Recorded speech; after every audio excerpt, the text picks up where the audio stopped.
15장 21절부터 32절에 보시면 골고다로 끌려가 십자가에 못 박히시고 그리고 모욕과 희롱을 당함으로 보시면 구속주 신분이심을 확인해 주시는 겁니다.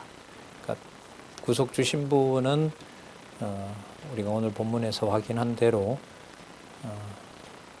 오직 아버지의 뜻을 이룰 수 있는 그 능력을 가지고 있는 분임을 확인해 주는데, 그 확인해 주는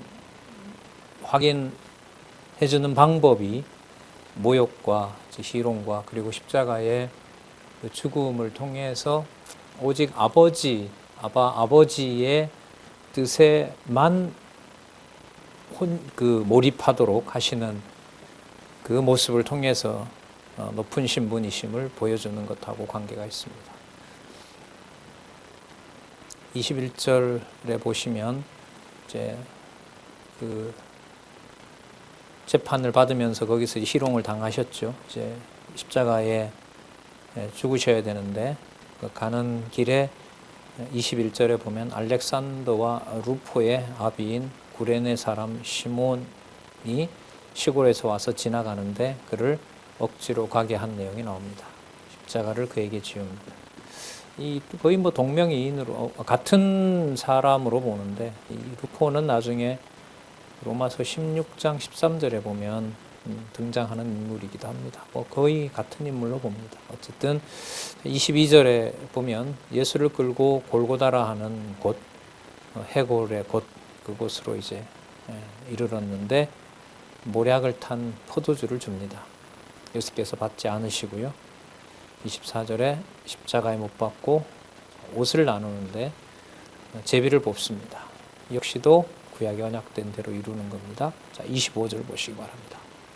제3시가 되었고요. 오전 9시 십자가에 못 박으니라.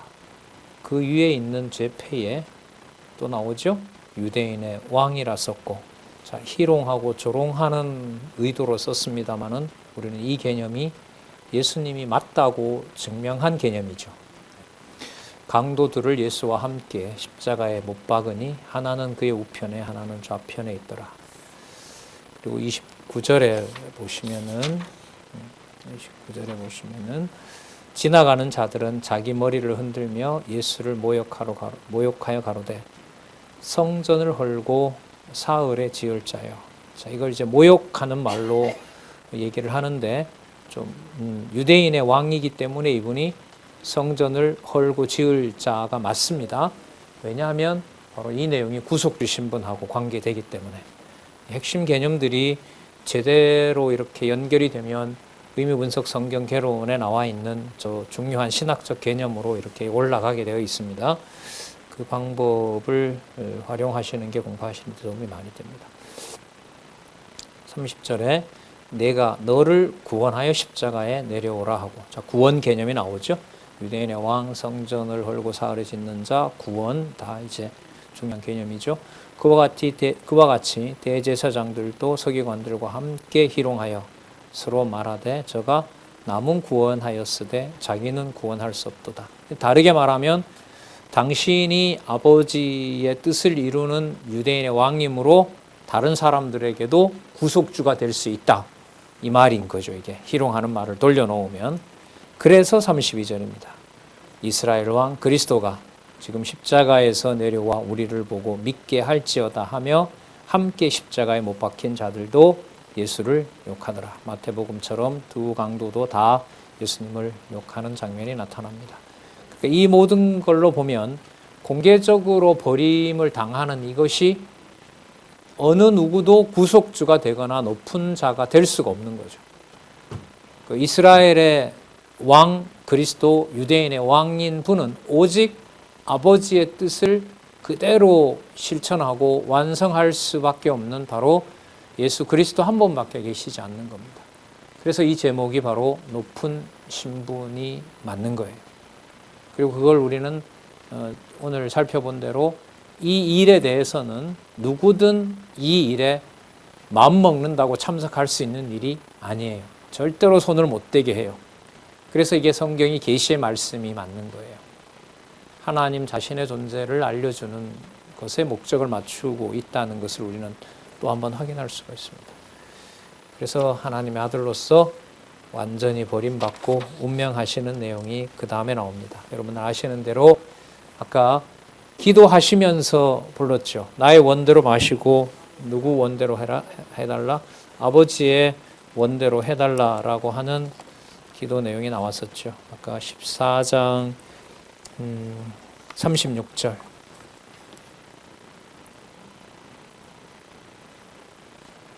14장 36절에 그렇게 기도한 대로 그대로 오직 이루실 수 있는 분은 그리스도 한 분밖에 계시지 않죠.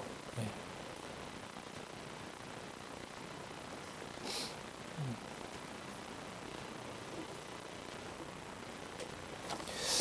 35절 곁에 섰던 자 중에 어떤 사람들이 듣고 엘리야를 부른다 하고요. 그리고 다른 사람은 달려가서 그 스펀지 같은 데다가 포도주를 적셔서 갈대에다 마십니다. 그리고 그러자 다른 사람들은 또 주지 마라. 엘리야를 부르는데 엘리야가 구원해 줄 거 아니냐. 이렇게 이제 완전히 잘못 알아듣는 거죠. 히브리어 엘리 라마 사박다는 엘리야를 부른 게 아니라 지나왔네요. 39절에 제 부시에 예수께서 소리 지르시면서 엘리 라마 사박다니 나의 하나님 어찌하여 나를 버리시나이까 엘로이 레마 사박다니 이런 이제 히브리어를 아람어를 지금 사용을 하고 계신 거죠. 자, 그다음 중요한 개념이 또 나오는데요. 37절에 예수께서 큰 소리를 지르고 운명하시다. 이에 성소 휘장이 위로부터 아래까지 찢어져 둘이 되니라. 자, 속죄주 구속주 신분하고 연관이 됩니다. 구속주가 될 수 있는 요건은 오직 아버지의 아들 되는 분만 할 수 있는 사역입니다. 자, 39절에 예수를 향하여 섰던 백부장이 그렇게 운명하심을 보고 가로되 이 사람은 진실로 누구라? 하나님의 아들이다. 마가복음 1장 1절하고 맞닿아 있죠. 그러니까 이 지금 세 가지가요. 본래 신분, 낮은 신분, 높은 신분이 이렇게 되어 있는 것이 아니라 마치 삼각형처럼 되어 있어요. 자, 본래 신분에서 낮은 신분으로, 낮은 신분에서 높은 신분으로, 높은 신분은 다시 본래 신분으로 이렇게 딱 구조화되어 있어요. 이게 논리적 일관성이라는 거예요. 이게 논리적 일관성. 하나님 아들로 시작해서 하나님의 아들로 딱 결론이 나는 겁니다. 왜냐하면 그분이 유대인의 왕이시기 때문에. 자, 멀리서 예수님의 이 십자가 죽음을 바라보고 있는 여인들이 있었습니다. 막달라 마리아, 그리고 야고보와 요셉의 어머니 마리아, 그다음에 살로메. 41절 이들은 예수께서 갈릴리에 계실 때에 조차 섬기던 자요. 또 이 외에도 예수와 함께 예루살렘에 올라온 여자가 많이 있었더라. 마지막 사도, 다 도망갔지만 마지막 사도직을 여자 성도들이 그 자리를 목격하도록 한 겁니다. 하지만 목격하지만 가서 뭘 할 수가 없어요. 그 예수 그리스도는 홀로 계셔야 돼요. 그래야 이분이 아버지 아들로서 높은 신분으로 그분이 주인 되셔서 바로 구속주 신분을 이루시고 그래서 아버지 우편에 가실 수 있는 유일한 분이 되시는 거예요. 자, 15장 42절에서부터 47절에 보면 이날은 예비일 곧 안식일 전날입니다. 금요일이죠.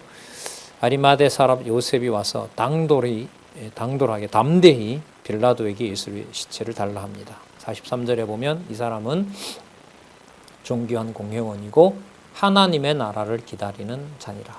하나님의 아들하고 아까 관계가 되죠. 그 다음 빌라도가 예수께서 죽었느냐고 하고 그 궁금해서 백부장을 불러서 물어봅니다.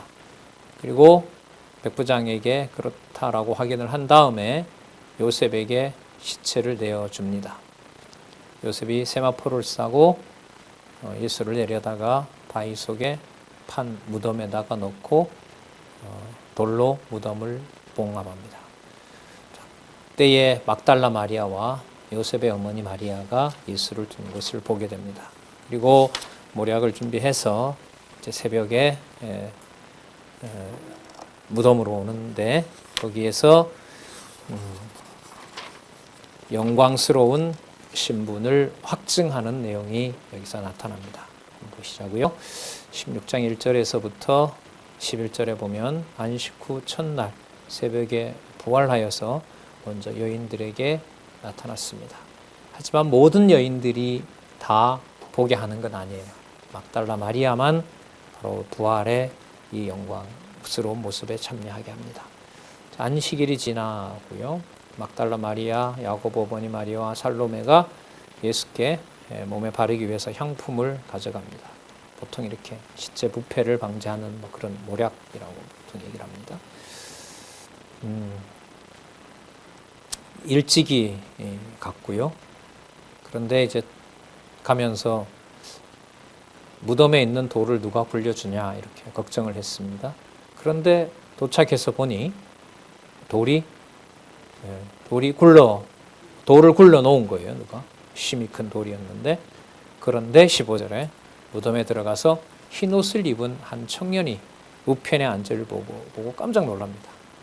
그런데 청년이 뭐라고 하냐면, 너희가 보시면 십자가에 못 박힌 나사렛 예수를 찾는구나. 이 땅에 오셔서 나사렛 예수로 불리고 십자가에 죽으신 그분이 바로 부활하신 거죠. 육의 몸을 입고 분명하게 이 땅에 오셨는데 그가 누구의 아들이라는 거예요? 하나님 아들의 신분이라는 것을 부활을 통해서 연관시킬 수 있습니다. 그러니까 십자가에 못 박히신 나사렛 예수라는 말은 역사적으로 이 땅에 오신 분을 강조하는 거지만 부활과 연관이 되면서 이분은 누구에게 속한 분이에요? 아버지께 속한 아버지의 아들이라는 말이 되는 겁니다.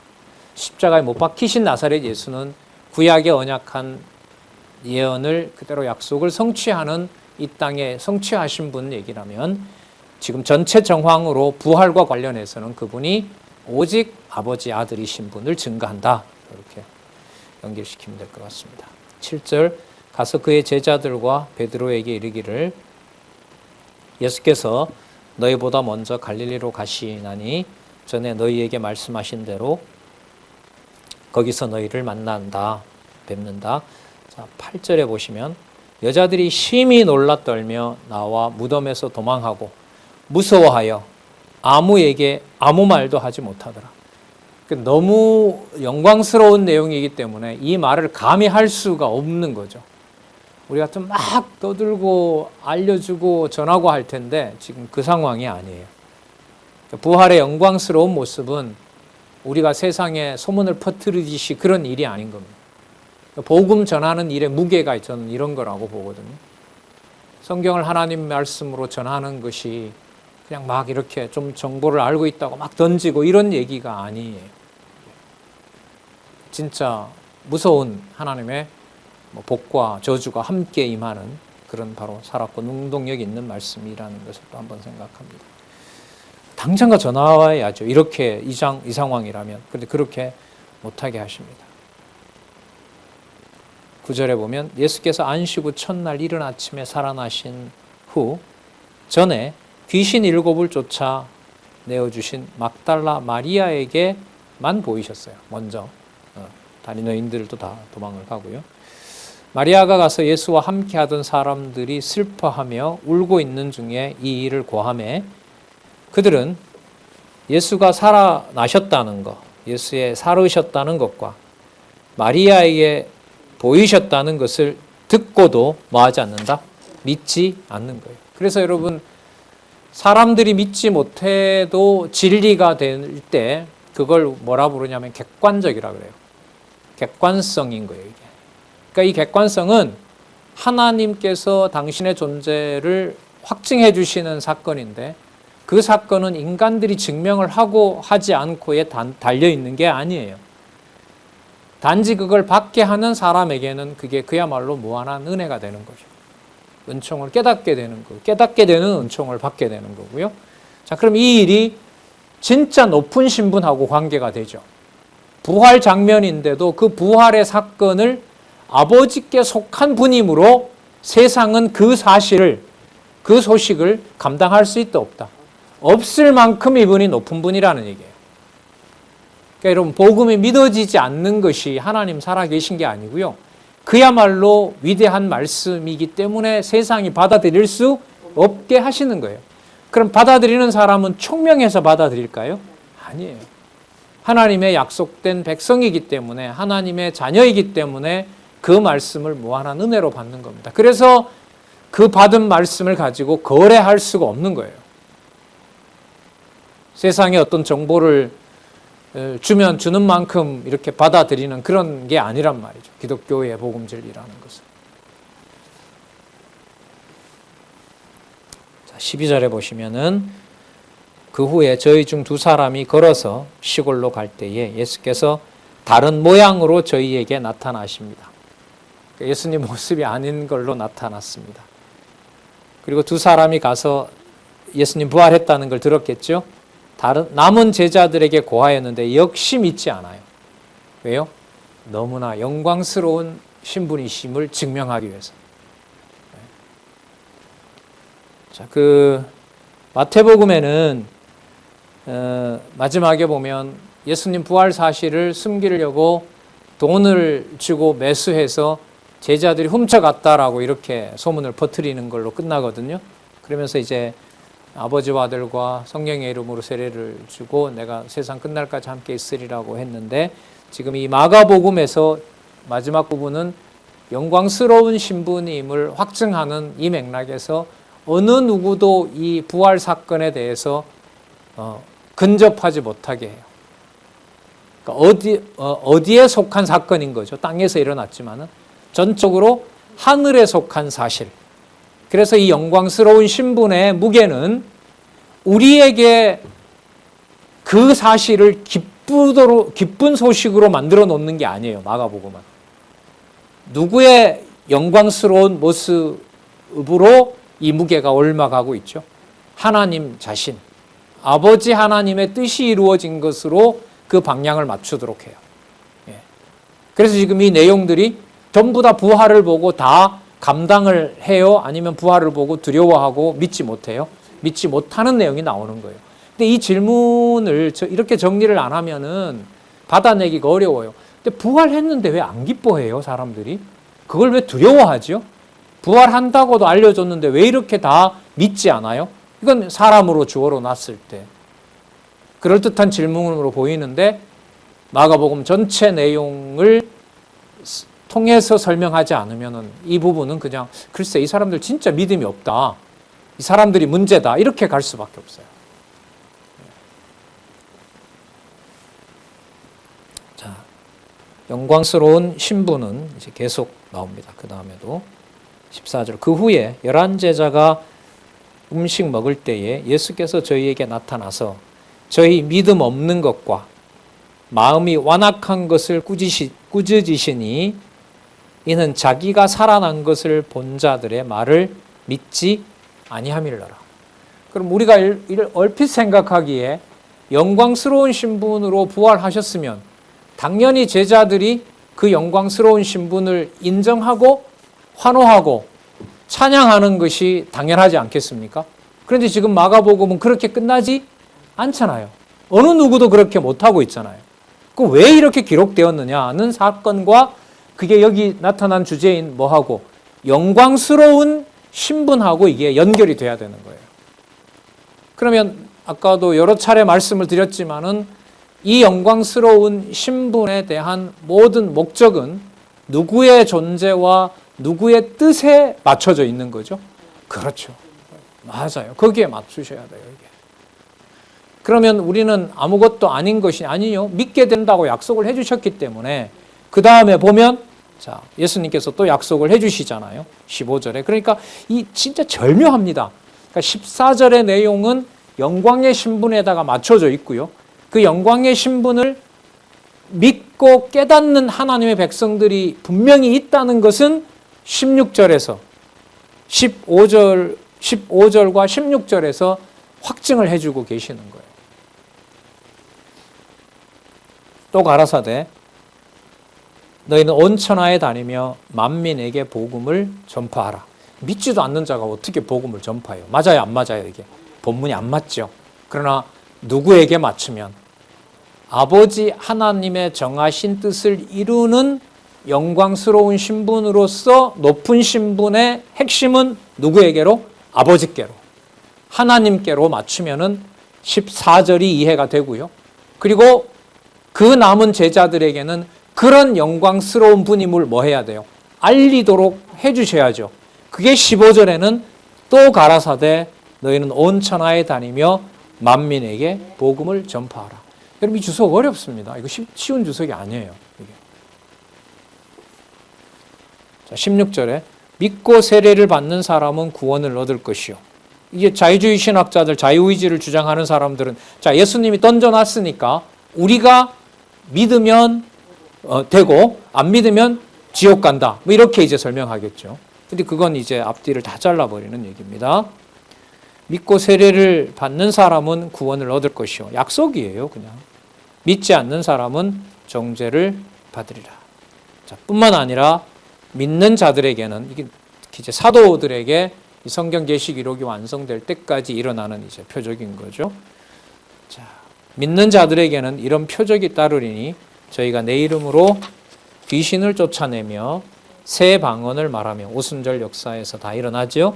뱀을 집으며 사도 바울 경우요 독을 마실지라도 해를 받지 아니하며 병든 사람에게 손을 얹은즉 나으리라. 이 경우로 보면 예수님이 하셨던 표적을 행할 수 있는 권한을 부여하신 거죠. 뭘 믿지도 않는데도 부활을 믿지도 않는데도 이 믿음을 일방적으로 주시는 거죠. 왜 주시는 거냐? 그때 그 표적을 행하는 것이 너희들의 행동이 잘 됐기 때문에 표적을 행하는 것이 아니라 내가 온 목적이 누구의 뜻을 이루러 온 것이고 아버지의 뜻을 이루러 온 것이고 그 아버지의 뜻을 너희들이 행하게 될 때 너희들의 능력이 아닌 또한 부활해서 승천한 내가 뭐하고 분명히 살아있고 그 살아있는 목적은 누구의 뜻을 전하기 위한 것이다. 아버지의 뜻을 깨닫게 하고 찬양하게 하는 것이 목적이라는 것을 지금 사도들에게 약속해주고 있는 내용이죠.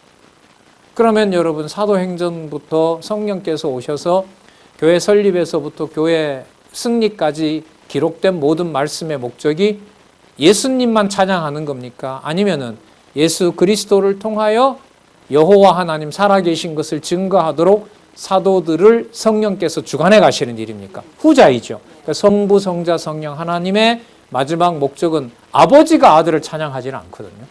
아들이 아들 된 우리가 아버지를 찬양하도록 누가 오셔서 성령께서 오셔서 주관해 가는 거죠.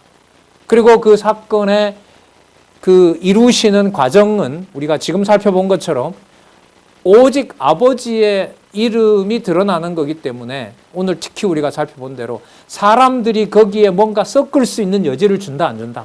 안 줘요. 교회가 그거예요.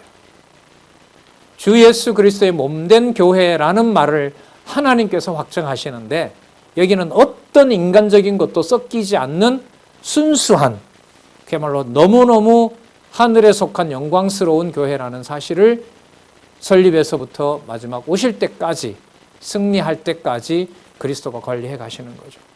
그러면 그 교회의 역사나 또 뭐 순교의 역사나 환란의 역사를 볼 때 조금은 납득이 돼요. 조금이라는 말은 심정적으로 보기에는 믿음을 안 주면은 참 힘들어요. 개인의 어떤 교회 생활을 말하거나 교회 역사를 말할 때도 마찬가지죠. 지나고 나면 잊혀져서 말하기가 좋은 거지 그게 다 믿어지기 때문에 말하는 건 아닌 것 같아요. 제가 볼 때. 그 세상 사람들도 엄청 힘들다가도 나중에 세월 지나면 얘기해요, 안 해요? 하죠. 하죠. 왜? 그 당시 겪었던 게 잊혀졌기 때문에. 근데 우리는 잊혀졌고 지금은 말할 수 있기 때문에 말하는 건 아니거든요. 그건 세상 사람들도 하니까. 그러면 다른 방식으로 말한다면 왜 말할 수 있고 그런 환란과 순교의 역사를 보면서도 하나님을 얘기할 수 있을까요? 이런 진리의 말씀이 토대가 되니까. 진짜 살려주고 살리고 죽이는 이 원동력이 바로 말씀에 있기 때문에. 그래서 우리는 이 성경신학을 귀하게 여기고 성경 권위에 바로 맞닿아 있는 것으로 우리는 성경신학을 전파하고 또한 전해주고 하는 겁니다. 승천한 신분을 확정함으로써 바로 영광스러운 신분임으로 바로 그분이 높은 신분임을 확증해 주십니다. 16장 19절에 보시면 하늘로 들려 올라가 하나님의 오른편에 앉음을 확증해 주시는 거죠. 자, 여러분 이 말씀은 자, 좀 볼게요. 주 예수께서 말씀을 마치신 후에 하늘로 올리우사 하나님 우편에 앉으시니라. 왜요? 높은 신분이기 때문에. 왜요? 끝으로 처음으로 돌아가요. 본래 누구 아들이니까? 하나님 아들이니까. 거기에다가 여러분 1장 1절이라고 딱 화살표를 해놓으시면 1장 1절로 가서 하나님의 아들 예수 그리스도의 복음의 시작이라 이거 하고 딱 맞죠. 그래서 이게 이렇게 삼각형으로 되어 있어요. 이렇게 서로 이렇게 돌아가요. 이게 바로 논리적 일관성이에요. 비판할 때는 순환론이라고 하는데 진리 체계로 보면 다양한 내용들이 뒷받침되면서 주제로 모아질 때 그거는 논리적 일관성이라고 얘기를 합니다. 하늘로 올리우사 하나님 우편에 앉으시니라. 자, 그 주석을 좀 한번 볼까요? 하나님 우편은 둘, 넷, 여섯, 여덟 번째 줄. 하나님의 우편은 예수님이 세상에 오시기 전에 앉아 계셨던, 자, 창세전으로 가죠? 성자 하나님의 위를 말한다. 이게 여러분 삼위라고 할 때 그 위예요. 그 위치라는 거잖아요. 삼위 하나님. 여기는 성자 하나님. 신학적 개념들이죠. 자, 그러면 여러분 이 내용이 앞으로 누가복음 1장 1절에 영향을 줘야 될까요? 안 줘야 될까요? 줘야죠. 그래서 예수님 그 누가복음에 나오는 예수님 그 기록을 볼 때 예수라는 이름이 나올 때 마태 마가를 무시하고 다시 처음 누가복음을 보시면 안 돼요. 그러면 논리적 일관성은 사라져요. 매우 조심스럽고 의미 있게 우리가 이제 그 다음으로 넘어가게 되는 겁니다. 예수님이 세상에 오시기 전에 앉아 계셨던 성자 하나님의 위를 가르친다. 이렇게 마가복음이 주석이 되어 있기 때문에 제가 지난번 누가복음을 소개할 때 누가복음의 사역은 땅에서 일어난 일이지만 그 무게는 어디로 옮겨진다? 그래서 말씀을 드린 거예요. 제 얘기가 아니고. 이런 게 이제 단서가 되는 거죠. 그리고 그걸 과연 그런지는 마가복음 1장에서부터 마지막까지 다 확인해야죠. 아니야, 이건 땅에 것만 속한 거야 라는 반론이 나오면 이 말에 대한 책임은 제가 못 지는 거잖아요. 민감합니다, 진짜. 이 9882페이지가 앞으로 뭐 한두 번, 서너 군데 무너져 버리면 다 무너져요. 그렇게 되어 있어요, 말이라는 게. 지켜나가는 것의 수고는 결국 서너 10시간 뭐 며칠 해서 요 정도 선을 확증했지만 막 책을 찾아보고 그 무너뜨릴 때는 그냥 한순간 무너지거든요. 이제 이론이라는 게. 물론 지키게 하시고 지키지 못하게 하시는 것도 하나님의 살아계신 증거임에는 분명하다는 것을 우리는 또 기억하고 싶습니다. 따라서 하늘로 들려 올라가 하나님 우편에 앉으셨다는 것은 또 반복하죠. 예수께서 세상에 오시기 전에 앉아 계셨던 성자 하나님의 영광스러운 자리로 돌아가셨다는 것이다. 그래서 몇 장 몇 절로 돌아간다고요? 1장 1절로. 그러면 여러분 창세기 1장 1절도 요한계시록 마지막 장 마지막 절로 가면 당연히 창세기 1장 1절로 가야 될까요? 안 가야 될까요? 가야죠. 그래서 이게 원이에요. 네. 그래서 어느 부분을 보더라도 앞뒤로 펼치면 언약과 성취고 두 번째 단락에 초점을 맞추면 어디로 가요? 영원적 언약 성취로 가고 지금 일어나는 일을 하나님 살아계신 증거로 보면 창세전에부터 계신 여호와 하나님 전에도 계셨고 지금 시방에도 계시고 장차 오실 바로 그 하나님에게 초점이 맞추어지면서 성경에 있는 문자를 살았고 운동력 있는 말씀으로 깨닫게 하시는 거예요, 성령께서. 그럼 우리는 본문을 좀 많이 안 봤죠. 그리고 뭐 들으면 너무 편하니까 아무것도 안 해도 되고 할 것도 없고 그렇게만 좀 가볍게 여겼는데 가만두지 않죠. 살았고 운동력 있는 말씀인데 그냥 두겠습니까?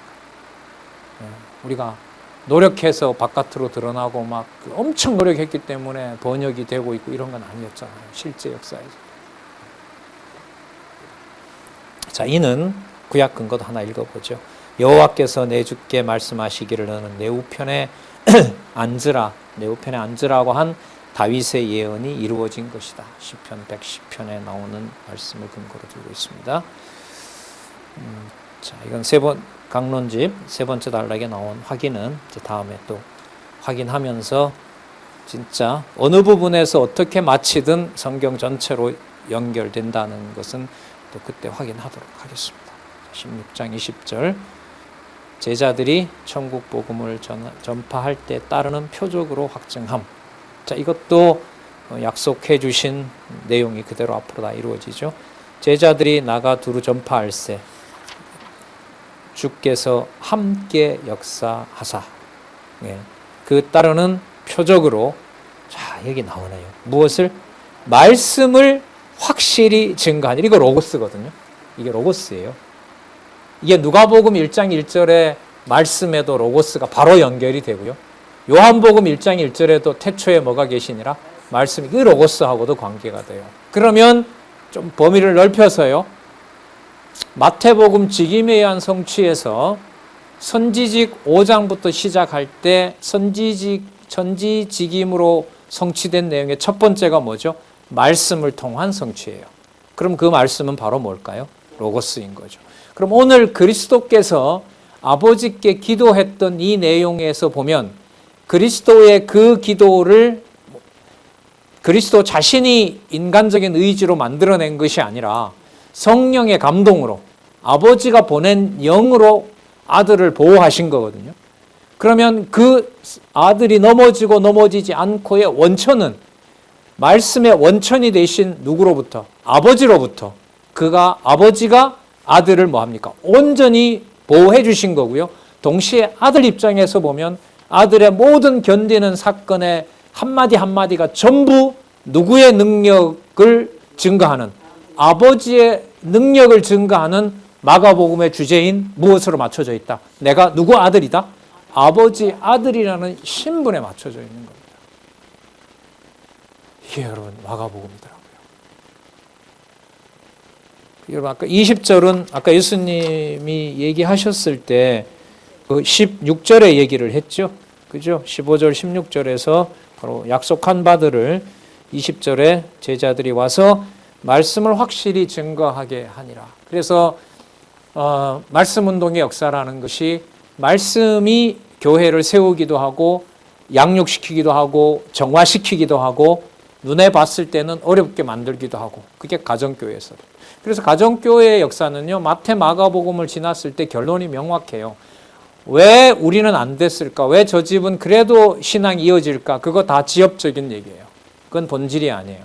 분명한 사실은 교회의 머리 되신 분이 주 예수 그리스도이시고 그분은 아버지의 살아계신 것을 증거하는 일을 하시는 분이다.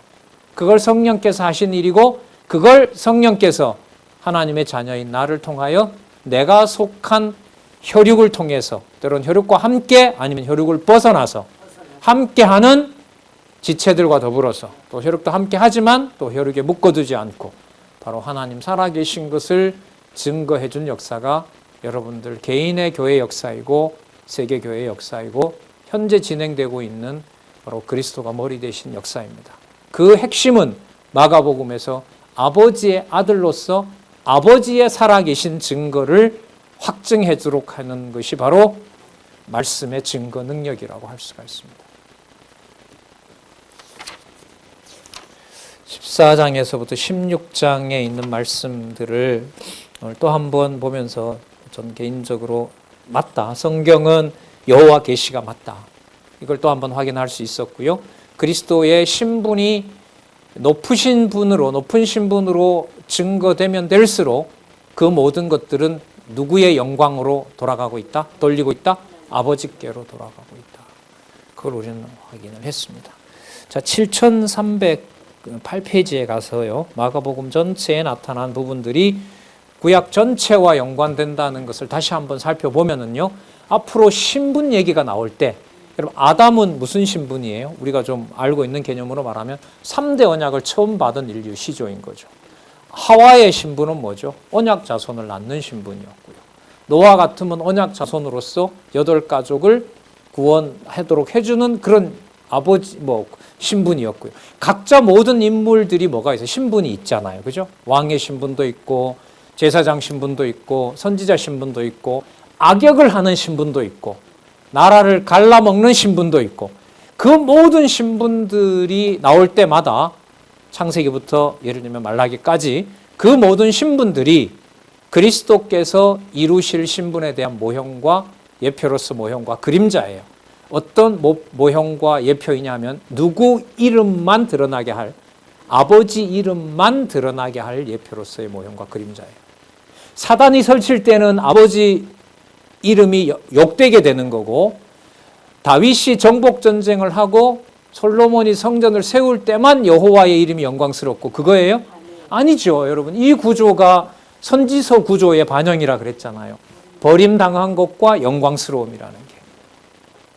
그럼 이런 말씀을 이렇게 안내해 줄 수 있는 건 왜 그러냐? 광론집에 그렇게 안내해 주고 있기 때문에 열심히들 다시 꼼꼼히 보시라는 의미에서 이제 마지막 이 부분을 한번 보려고 해요.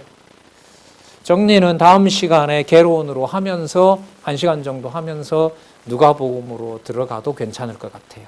예, 그죠? 이번 하고 다음에 누가복음 가도 괜찮은데, 예, 자, 시간도 거의 다 됐고 해서 7308에 마가복음 이 부분을 보시고 여러분 개론으로 마태, 마가 부분을 한 3번 이상 개론집은 읽는데 시간 얼마 안 걸리니까요.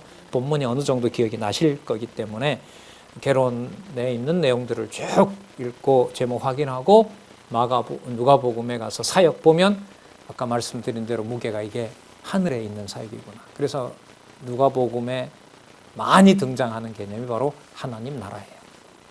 땅에서 이루어지만 어디에 있는 나라라는 거죠. 그렇죠. 그게 이제 마가복음의 기초를 두고 있어요. 자, 볼게요. 일찍이 7308에 첫 아담을 창조하시고 복을 줬습니다. 창세기 1장 28절. 자, 신분과 연관을 시켜보시기 바랍니다. 그 다음에 창세기 12장에서부터 36장까지 이스라엘 열조 아브라함, 이삭, 야곱에게 3대 언약, 자손, 땅, 통치 언약을 이룰 때 각각 그 열조와 그 주위 인물들에게 해당하는 신분을 다 줬죠. 물론 아브라함, 이삭, 야곱을 중심으로 가지만은요. 그 다음 3대 언약을 이스라엘 역사를 통해서 섭리하실 때 그 내용이 창세기에서부터 에스더서까지잖아요. 거기에 등장하는 왕, 제사장, 선지자 전부 다 각자 그 신분을 통해서 누구 이름을 증거하도록 하죠? 여호와께서 이렇게 증거하도록 합니다. 자, 창세기 에스더 나왔죠? 그 다음 거 한번 문장 읽어볼게요. 4번째 줄 마지막 부분부터 문장을 제가 한번 읽어볼게요. 여호와 하나님께서 모형적인 언약 성취의 섭리를 통해 첫 아담에게 세우신 실체적인 3대 언약을 둘째 아담이신 예수 그리스도를 통해서 반드시 실체적으로 성취해 주실 것에 대한 언약의 말씀을 증거해 주신다. 어디에서부터? 창세기에서부터 어디까지? 말라기까지. 그죠? 그러니까 이렇게 정리할 수 있겠죠. 3대 언약 중심의 여호와의 메시아 언약. 맞죠? 그리고 신약에 와서는 그 3대 언약이 그리스도를 통하여 전부 다 실체적으로 자손, 땅, 통치 언약을 이루시고 그걸 성령께서 오셔서 교회를 통하여 이루시는 겁니다. 그러니까 여기에는 3대 언약이 모두가 다 들어가서 드러나게 되는 겁니다. 자, 그래서 3대 언약은 성경 신학에서 바꾸면 안 되는 개념이에요. 이 개념은. 사람 이름을 다른 사람 이름으로 바꿀 수가 없잖아요. 자기 이름을 자기가 개명하면 몰라도. 하지만 이 성경 신학에서 말하는 3대 언약은 무슨 나라 언약이다, 무슨 2대 언약이다 이렇게 바꿀 수 있는 게 아니에요. 바꾸려면은 성경 구조도 그렇게 말한 사람이 다시 다 짜야 돼요. 그걸 짜서 결론이 여호와 계시라는 것으로 성경 신학보다 더 선명하게 나오면 저는 따를 거예요. 하지만 3대 언약을 조금 바꿔서 자기 것처럼 만드는 데 대해서는 동의할 수는 없어요. 예. 근데 그게 뭔가 사람의 이론을 꼭 지키고 싶다. 저는 여기에 속하기 때문에 그런 의도는 아니에요. 그럼 증명을 하라 말이죠. 하지만 갖다가 도용해서 몇 가지만 바꿔서 마치 이걸 이렇게 더 만들어 놓으면 더 선명해질 거라. 글쎄 저거는 그 정도에 이렇게 속을 만할 정도는 아직은 그 정도는 아닌 것 같아요. 여러분들도 마찬가지고. 왜냐하면 그 개념을 지금 수백 시간 사용해 오면서 그 개념이 성경의 권위를 지키고 확증하는데 분명하다는 걸 막힘없이 계속 말씀을 드렸기 때문에. 그게 다이지 않을 수도 있지 않느냐. 대륙에 있는 어떤 목사님 얘기를. 그럼 목사님이 증명하시면 돼요. 하셔서 설득을 하면 제가 거기에 따르겠습니다. 하지만 해놨던 것을 개념 몇 개로 바꾸어서 하면 그거는 제가 알아봅니다. 근데 그런 시간 낭비를 왜 해야 돼요? 안 그렇습니까? 자, 보겠습니다. 그러므로 구약의 모든 내용은 둘째 아담이신 그리스도를 보내실 것에 대한 언약에 초점을 맞추고 있다. 따라서 구약의 이스라엘 역사를 통한 모형적인 언약 성취 섭리는 아담에게 세우신 실체적인 언약을 3대 언약 중심의 실체적인 그 언약을 확증으로서의 언약 증거이다. 확증적 언약. 자, 이것도 좀 초점을 맞추시기 바랍니다. 이러한 언약 증거의 말씀을 성취해 주시려고 하나님 아들을 그리스도로 세상에 보내요. 여러분, 이 개념은요, 마가복음이기 때문에 이 개념을 쓸 수 있는 거예요. 누구의 아들이기 때문에. 그렇죠. 이 하나님의 아들은 1장 1절과 아까 몇 장 몇 절이었어요? 16장 19절에 아버지 우편에 앉는 사건으로 그리스도로 세상에 보내어 아들의 신분에 의해 성취하도록 섭리하셨다. 이는 하나님께서 창세전에 작정하신 영원한 뜻에 따른 여호와의 언약의 말씀을 역사적 사실로 성취해 주신 것이다. 이게 여러분 이 저자가 풀어놓은 개념이지만 우리가 오늘 14장에서부터 16장 본문을 따라갔을 때 누가 아버지 뜻을 이루는 것을 이렇게 강조하면서 말씀하셨죠? 예수께서 그렇게 하신 거죠. 아들이 그렇게 하신 거란 말이죠. 따라서 여호와 계시에 초점을 맞추어서 성경을 공부해 가고 있는 그럼 성경 신학을 사랑하는 여러분들과 저는 분명히 성경 본래 기록 목적에 그 길을 가게 하는 것이 분명하다고 생각합니다. 이게 엄청난 사건인 것이고요. 많은 분들이 함께 더 이 본문 한자 한자에 더 귀하게 여기면서 제 욕심으로는 여기에 많은 분들이 함께해서 적어도 우리에게 주어진 시대에는 이 성경 신학이 많이 곳곳에 그렇게 꽃이 피는 그런 시대를 살아갔으면 하는 게 제 바람입니다. 자, 우리 다음 시간에 마가복음을 구조대로 정리해가면서 사역에 의한 성취 부분으로 가서 서로 보면서 그렇게 또 본문으로 들어가도록 하겠습니다.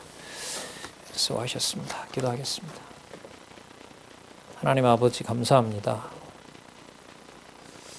수천 년 역사 가운데 진리의 말씀을 오래전에 완성해 놓으시고 그 시대마다 그 말씀에 조금씩 의존하게 하면서 여호와 하나님 살아계신 것을 교회 역사를 통해서 보여주셨습니다.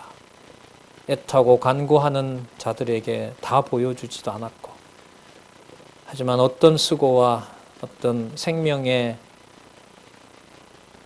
귀한 생명까지 던지면서 바쳤던 자들에게도 다 보여주지 아니하셨지만 큰 수고 없이 노력 없이 진리의 말씀을 이렇게 풍성하게 받도록 하시는지 그 섭리의 오묘함을 이 시간에 다시 한번 하나님의 능력 앞에 무릎을 꿇고 싶습니다.